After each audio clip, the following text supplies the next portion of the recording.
નમસ્કાર વિદ્યાર્થી મિત્રો, આજે આપણે ધોરણ 7 માં પ્રકરણ 10 પર્યાવરણના ઘટકો અને એની સાથેના જે કંઈ આંતર સંબંધો એના વિશે આપણે અભ્યાસ કરશું.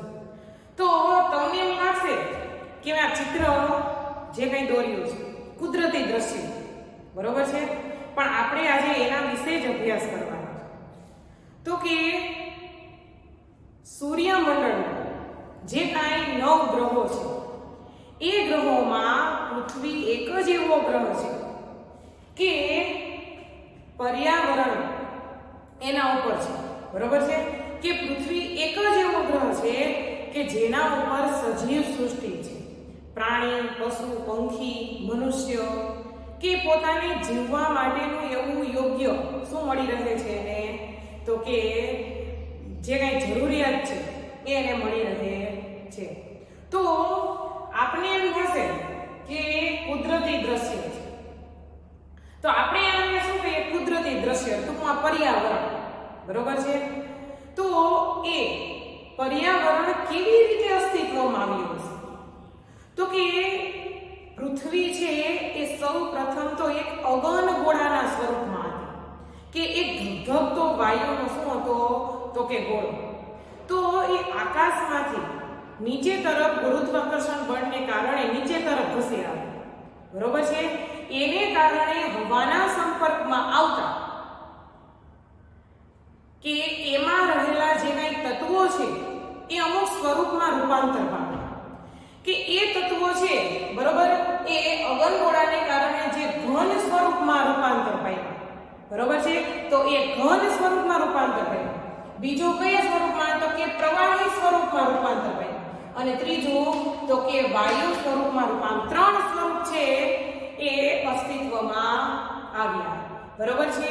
અને એ ઘન સ્વરૂપ, જે ઘન સ્વરૂપમાં અસ્તિત્વમાં આવ્યા એને કહેવાશે મૃદાવરણ, અને પ્રવાહી સ્વરૂપમાં રૂપાંતર પામ્યા એને કહેવાશે જલાવરણ, અને જે કાંઈ વાયુ સ્વરૂપમાં રૂપાંતર પામ્યા એને આપણે કહીશું વાતાવરણ.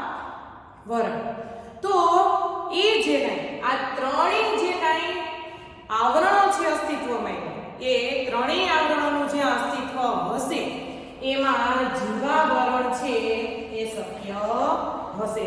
તો આ ચિત્રમાં આપણે જોશું તો કે આપણને જે રહેવાલાયક જમીન છે, બરોબર છે, રહેવાલાયક, એને આપણે શું કહીશું? તો કે આ જે આપણે જમીન છે એને આપણે કહીશું મૃદાવરણ. તો આ ભાગ છે, હવે મૃદાવરણ છે એ પણ આપણે ઉપયોગી છે, આપણે ખેતી કરી શકીએ, એના પર કોઈ ઉદ્યોગ ધંધા સ્થાપી શકીએ.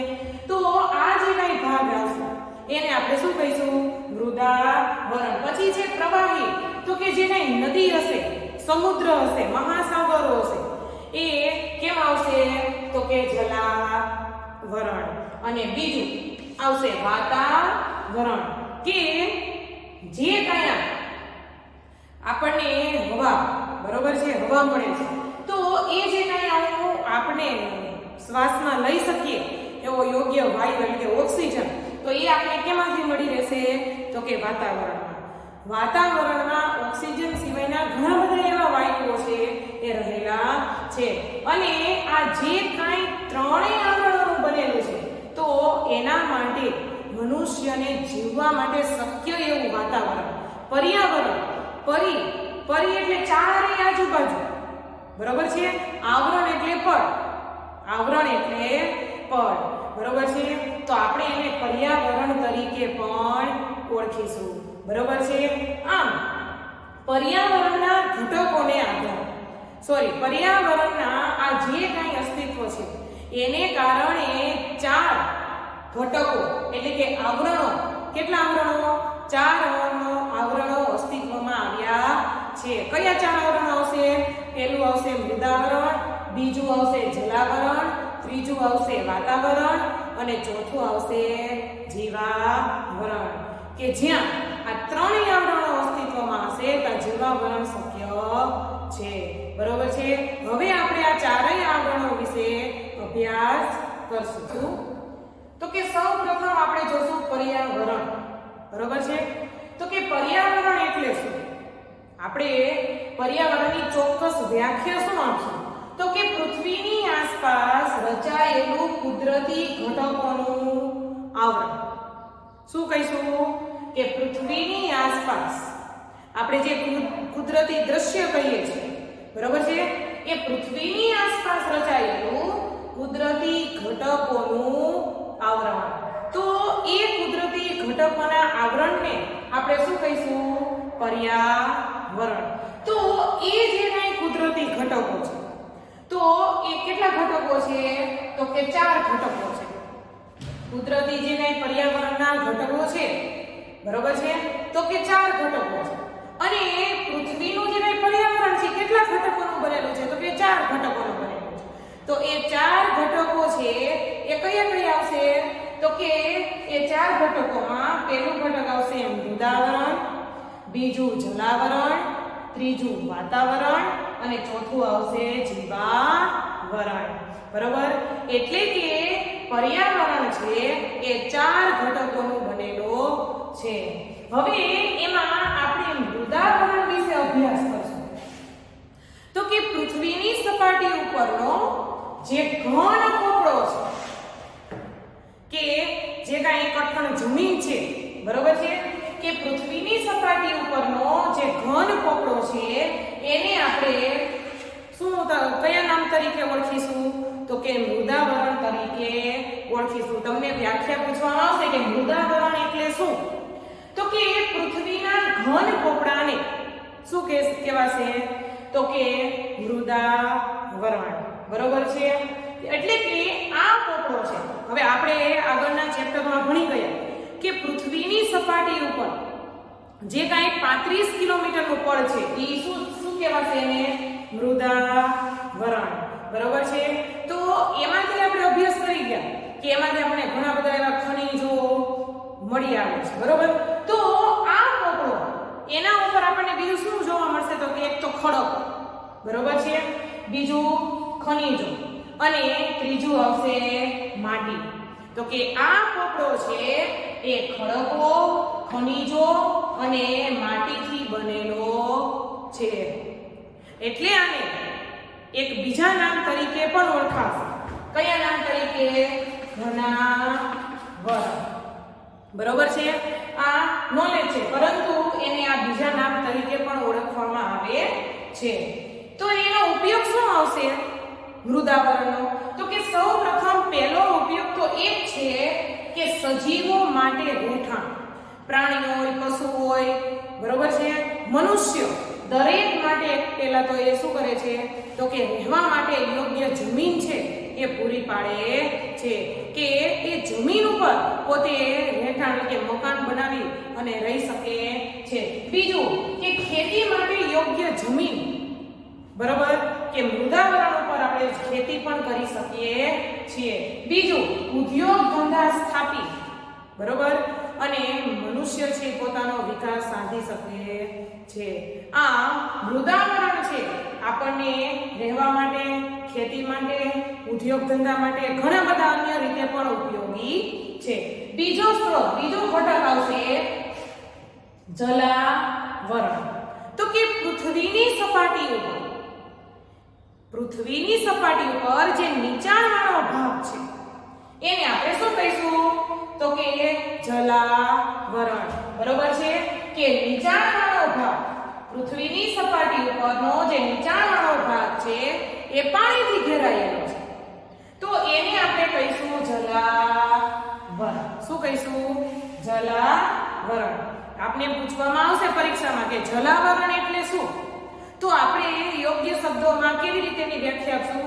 કે પૃથ્વીની સપાટી ઉપરનો જે નીચાણવાળો ભાગ પાણીથી ઘેરાયેલો છે એને આપણે શું કહીશું? જલાવરણ. બરાબર? અને જલાવરણના સ્ત્રોત તો કે એ પાણીથી કયા કયા સ્વરૂપમાં હોઈ શકે? તો કે સાગરો, મહાસાગરો, નદી, તળાવ, સરોવર, બરોબર છે? તો જલાવરણ છે આ સ્ત્રોત સ્વરૂપે આપણને જોવા મળે છે. તો જલાવરણ કઈ રીતે ઉપયોગી છે?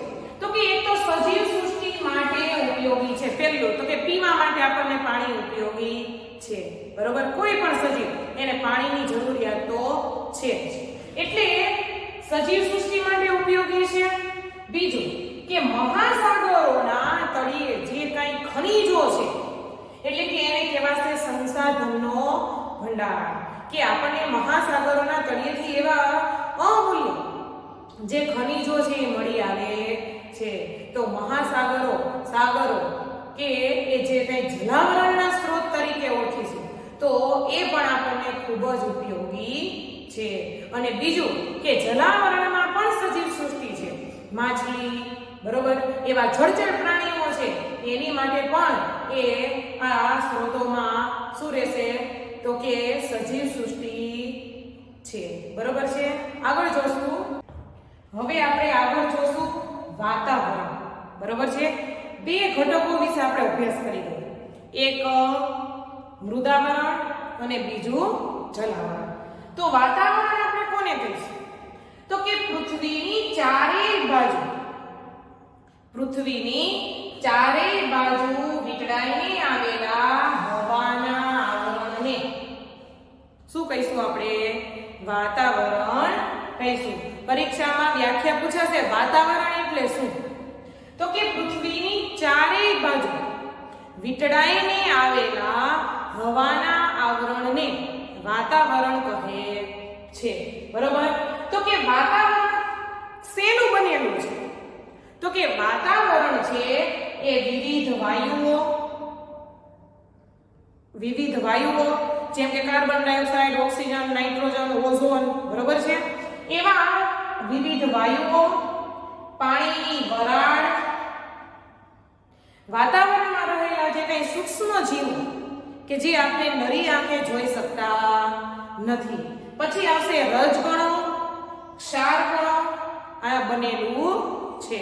બરોબર, કે વાતાવરણ છે એ વિવિધ વાયુઓનું, પાણીની વરાળ, રજકણો, સૂક્ષ્મ જીવો અને ક્ષારકણોનું બનેલું છે. વાતાવરણ સૂર્યના પારજાંબલી કિરણ કે જે સૂર્યપ્રકાશ છે એ પૃથ્વીની સપાટી ઉપર પહોંચે છે એ પહેલા વાતાવરણમાં રહેલા જે કંઈ વાયુઓ છે એને લીધે એ પારજાંબલી કિરણોનું જે એ શું કરી લે છે તો કે શોષણ કરી લે છે, જેથી કરી ગરમીનું પ્રમાણ છે એ પૃથ્વીની સપાટી ઉપર કેવું રહે છે? ઓછું રહે છે. અને એને લીધે સજીવ સૃષ્ટિનું શું કરી શકાય છે તો કે રક્ષણ કરી શકાય છે. બરોબર છે. કે વાતાવરણ છે એ સૂર્યના પારજાંબલી કિરણોનું શું કરી લે છે? શોષણ કરી લે છે, જેને કારણે સજીવ સૃષ્ટિનું રક્ષણ થાય છે. બરોબર. વાતાવરણના માધ્યમથી કે તમે અને હું બંને એકબીજા વચ્ચે જે કંઈ વાતાવરણ છે, જે કંઈ હવા છે એને લીધે એ માધ્યમથી આપણે એકબીજાનો અવાજ છે એ સાંભળી શકીએ છીએ. બરોબર છે. ત્યાર પછી વાતાવરણ કે આપણે જે કંઈ નેટવર્ક એવું શબ્દ તરીકે ઓળખીએ છીએ. બરોબર. તો વાતાવરણને કારણે એમાં રહેલા જે કંઈ આ ક્ષારકણો, રજકણો, જે કંઈ વાયુઓ એને લીધે રેડિયો, ટેલિવિઝન, બરોબર છે, કે ટીવીમાં આપણે જોઈ શકીએ છીએ, મોબાઈલ ફોન દ્વારા, બરોબર છે, સંદેશા વ્યવહાર અથવા તો ઘણી વખત છે લાઈવ પ્રસારણ આપણે જોતા હોઈએ. બરોબર. તો એ બધું કેને લીધે આભારી છે, કેને લીધે શક્ય છે? તો કે એ તમામ વસ્તુ વાતાવરણને લીધે શક્ય છે. બરોબર છે. તો વાતાવરણ છે એ કેને આભારી છે? તો કે રેડિયો, ટેલિવિઝન, મોબાઈલ ફોન એટલે સંદેશા વ્યવહાર માટે અથવા તો અમુક પ્રસારણ, લાઈવ પ્રસારણ જોવા માટે એ વાતાવરણ આપણને આભારી છે. બરોબર છે. આગળ આપણે જોશું છેલ્લો ઘટક જીવાવરણ. તો કે મનુષ્યને જીવવા માટેની ત્રણ જરૂરિયાતો. કઈ ત્રણ જરૂરિયાતો હશે? તો કે હવા, પાણી અને ખોરાક. બરોબર છે.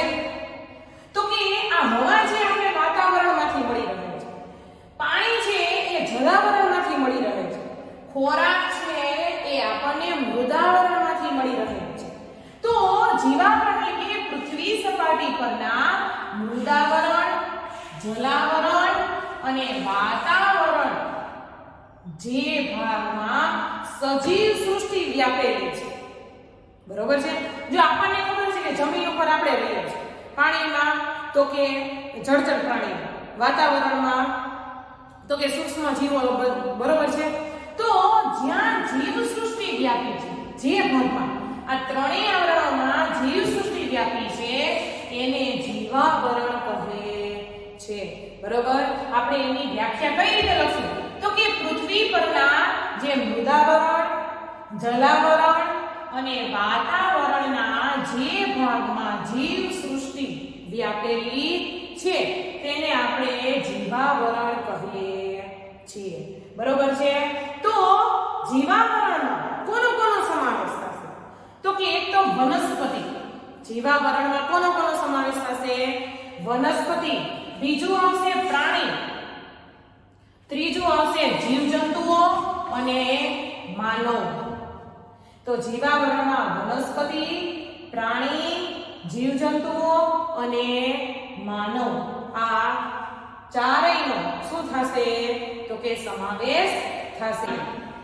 પર્યાવરણ અને એ પર્યાવરણ આપણે આગળનું જોઈ ગયા, બરોબર છે કે ચારેયનો સમાવેશ થાય છે, પરંતુ સજીવ સૃષ્ટિ માટે ખોરાક અને અન્ય જરૂરિયાતો. ખોરાક કે સજીવ સૃષ્ટિ માટે મેં તમને કીધું કે સજીવને પોતે જીવવા માટે જરૂરી એવી ત્રણ વસ્તુ હવા, પાણી અને ખોરાક. તો ખોરાક અને અન્ય જરૂરિયાત છે એ કોણ પૂરું પાડે છે તો કે જીવાવરણ પૂરું પાડે છે.